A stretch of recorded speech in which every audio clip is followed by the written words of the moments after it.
The artist or the... Hieronymus Bosch was an incredibly good artist. The commerce in art is totally corrupt. When you see it, you are in a kind of roller coaster of color, details.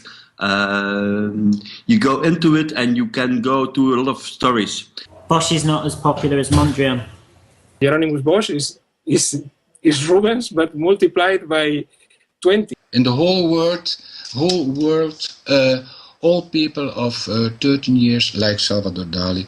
Philip II got the Paradise, a triptych by Bosch through the Duke of Alba. And the Paradise Garden of Hieronymus Bosch, those were my first nudie pictures, and I copied them as a child. And so I wanted to get inside the mood of Bosch. And I was also very familiarized with the kind of work that he produced mainly through reproductions of works in science fiction books. You could really sort of see a direct influence from Bosch in terms of the worlds that are created by film directors and by novelists and by all kinds of cultural producers. It gave me a lot of permission to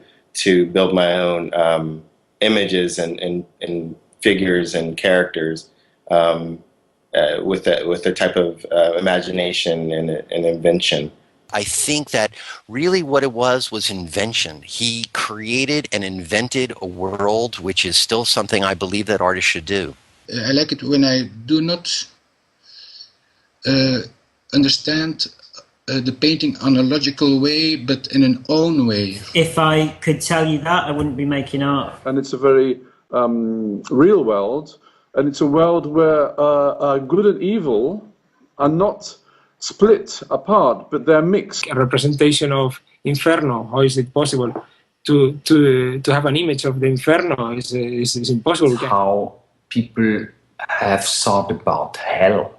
Not much has changed. Some superficial details have changed, but we are still living in a very sort of insecure, uneven situation where we awake every morning with sort of fear in our minds, like people did then, I believe.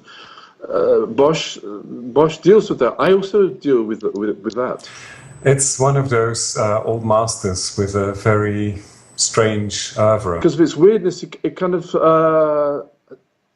sets you free. He was breaking boundaries. He could have been a quantum physicist or a refuge collector. Every artist is interested in breaking boundaries. People couldn't read or couldn't understand other things, so they went through this image experience to understand things in the world.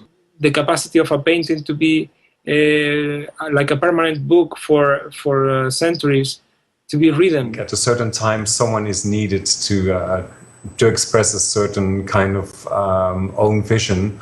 Guys, quiet. He is, extremely highly imaginative. I consider his work to be very much of a type of realism. Of course, I could relate it to mannerism, and then mannerism might be the beginning of modern art.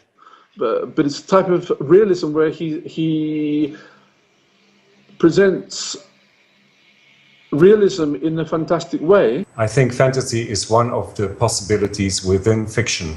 Underneath that is also a kind of social critique. I would say he's a kind of a Sigmund Freud, psychoanalytic. I think he was the first conceptual artist, so to speak. Where an artwork begins is usually not where it goes on to and where it ends. If I have contact with a painting, then for me it's contemporary. An artwork is what happens to that artwork in time. So artworks are not only do they occur in time, but they are about time.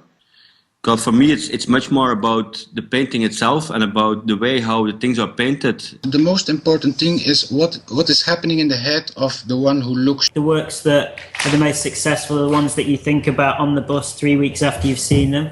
The ones that you, when you go to a bar tonight and you talk to a friend, you tell them about them. Talking about the story, which is focusing you as a human being. Of course, all important artists, they are still alive. He's one of the most incredible artists that ever existed. It's one of those you always remember. Do we make art the same way Bosch did? I think we do. Only different.